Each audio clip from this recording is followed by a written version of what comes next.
Oi gente, tudo bom? Tá no ar o nosso primeiro vídeo sobre a reforma da Previdência, esse tema é escolhido por vocês. Hoje a gente vai discutir ele, tá? Então vamos entender como é que funciona e onde está situada a Previdência. A Previdência Social, ela tá dentro de um grupo maior, que é o da Seguridade Social, que é composto por saúde, a Previdência Social e assistência social. Então, a PEC, que é a Proposta de Emenda Constitucional, no caso da reforma da Previdência de número 287, se ela for aprovada, ela vai integrar o texto da nossa Constituição Federal, ou seja, a lei máxima do país, na qual todos nós brasileiros estamos subordinados. Tá? Então aqui, a PEC, ela é muito grande, ela tem 28 páginas e ela vai alterar 9 artigos. Alterar ou acrescentar, certo? 9 artigos na nossa Constituição. Então, como é muito grande, eu vou selecionar nessa primeira parte os pontos mais polêmicos, os pontos que a gente está tendo mais discussão sobre eles. Então, a PEC, ela vai alterar o regime próprio de previdência social, ou seja, dos funcionários públicos, dos servidores, né, da União, Estado, municípios e Distrito Federal, e também o regime próprio de previdência social, que é aquele que engloba todos os funcionários empregados CLT, tá? Sempre eu vou dizer, ela vai alterar e tal, mas considere, pra eu não ficar falando toda hora, que ela vai ser votada e tal, tá bom? Então vamos lá. O ponto mais polêmico da PEC, no momento, é em relação à idade. Atualmente na Constituição Federal existe a idade mínima para aposentadoria, sendo que ela pode ser de forma compulsória ou pode ser de forma voluntária ou no caso de invalidez permanente.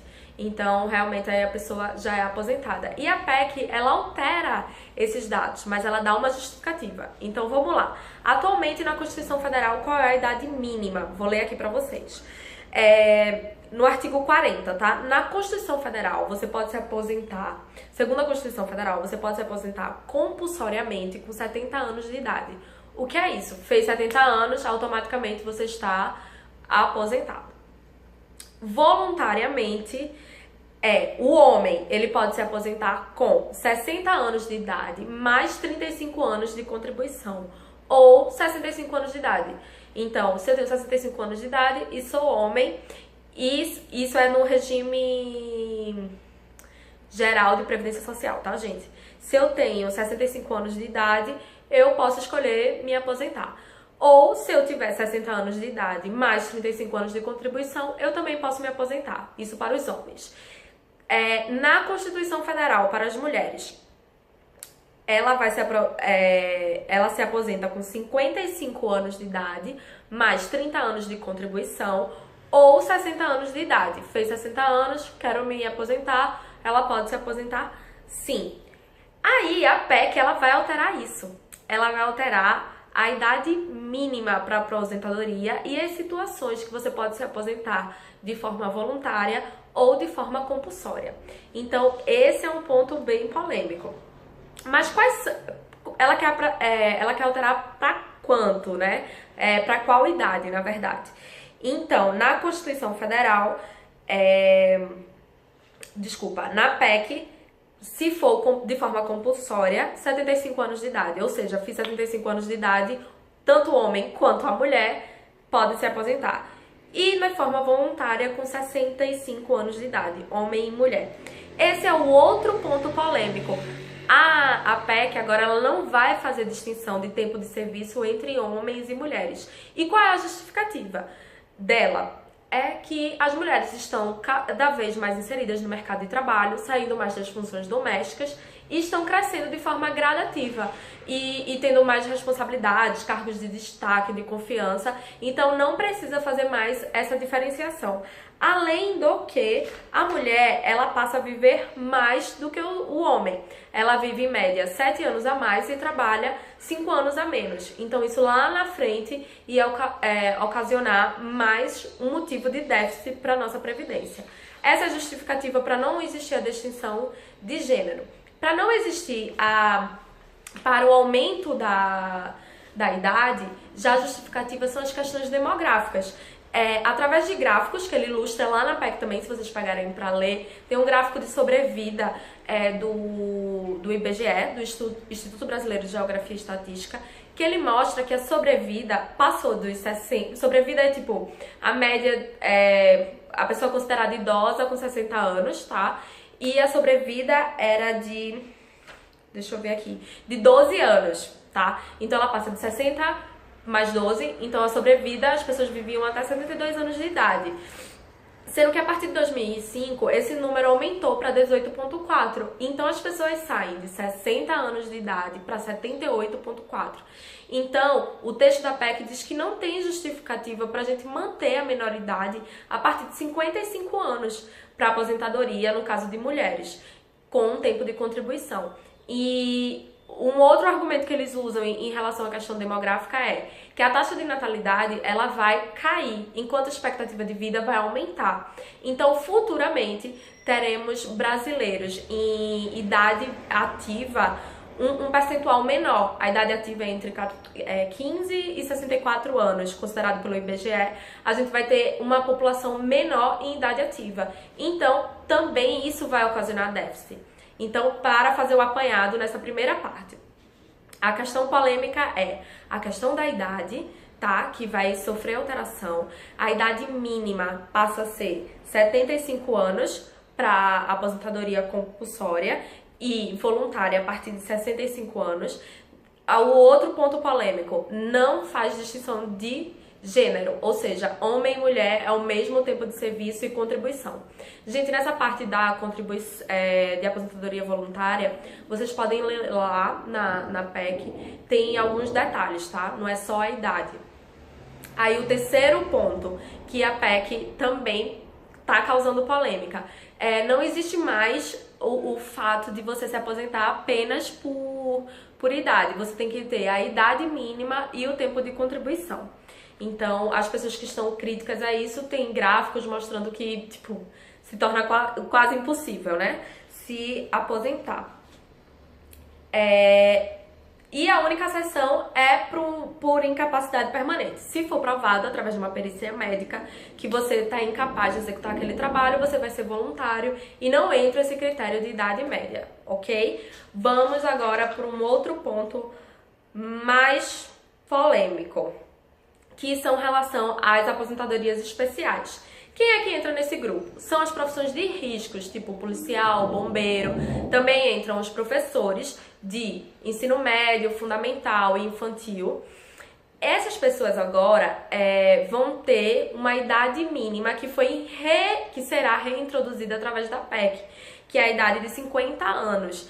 Ela já teve uma Constituição, ou foi uma emenda, realmente agora eu não lembro, essa idade mínima, sendo que aí ela saiu de cena e agora a PEC volta a reintroduzir essa idade mínima para as profissões de risco e professores do ensino médio, fundamental e infantil. A justificativa é a melhoria na qualidade de vida, ou seja, as pessoas estão se cuidando mais, por isso estão vivendo mais, e também melhoria na qualidade das condições de trabalho.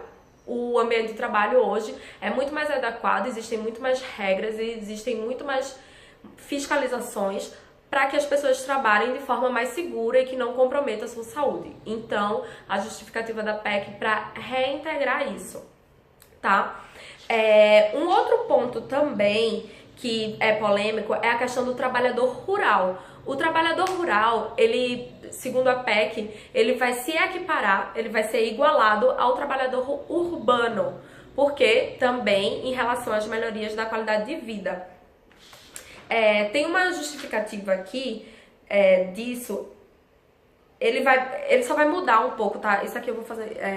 Ele só vai mudar a forma de recolhimento do recolhimento previdenciário, porque atualmente é feito sobre a comercialização.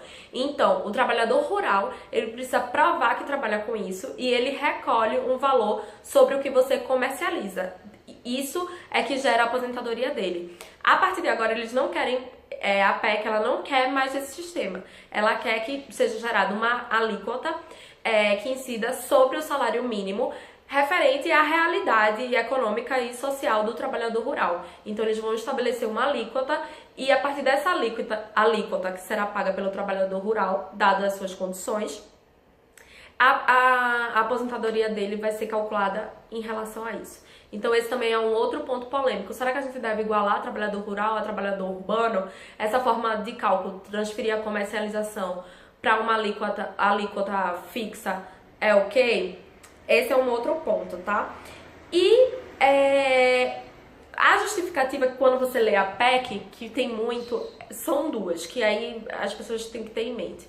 Não é uma coisa que ela não vai mexer nos direitos adquiridos, ou seja, as pessoas que já estão nessa, elas não vão precisar sofrer alteração. Então, assim, isso não vai mexer para quem já se aposentou ou quem está em processos de se aposentar. Isso também não vai mexer. E segundo, ela está convergindo para padrões internacionais. Então, ela faz estudos com os países da OCDE, que é a Organização de Cooperação de Desenvolvimento Econômico, e a partir desses estudos ela quer convergir o fator previdenciário brasileiro de acordo com o fator previdenciário nesses países, ou seja, num contexto internacional.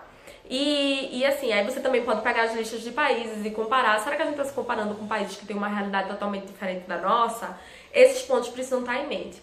E em relação aos direitos adquiridos. Sobre os direitos adquiridos, eu gostaria de ler um trechinho, 2 trechos, na verdade, da PEC, que eu acho interessante compartilhar, já que esse vídeo é sobre a visão do governo. No ponto 64, ele intitula de Outras questões relevantes e considerações finais. A proposta também sugere a adoção de uma fórmula que automaticamente adequará as regras de benefícios previdenciários e assistenciais às mudanças demográficas futuras, o que a gente está falando aqui, garantindo perenidade à reforma proposta de forma transparente e objetiva. Essa transparência que entra, onde a gente vai acompanhar isso, não é verdade? Será que existe... Ideal, eu escutei uma vez e eu achei muito legal de um amigo meu do mestrado, é que se a gente pudesse acompanhar como a gente acompanha o saldo do FGTS, isso seria muito bom. Não sei se é viável, não sei se é possível, mas a ideia eu achei fantástica. De forma transparente e objetiva. Aumentando a expectativa de vida da população, será feito um ajuste automático nas idades mínimas necessárias para o recebimento de aposentadorias e benefícios assistenciais. Como será dado esse reajuste? Baseado em quê? Isso também cabe os questionamentos.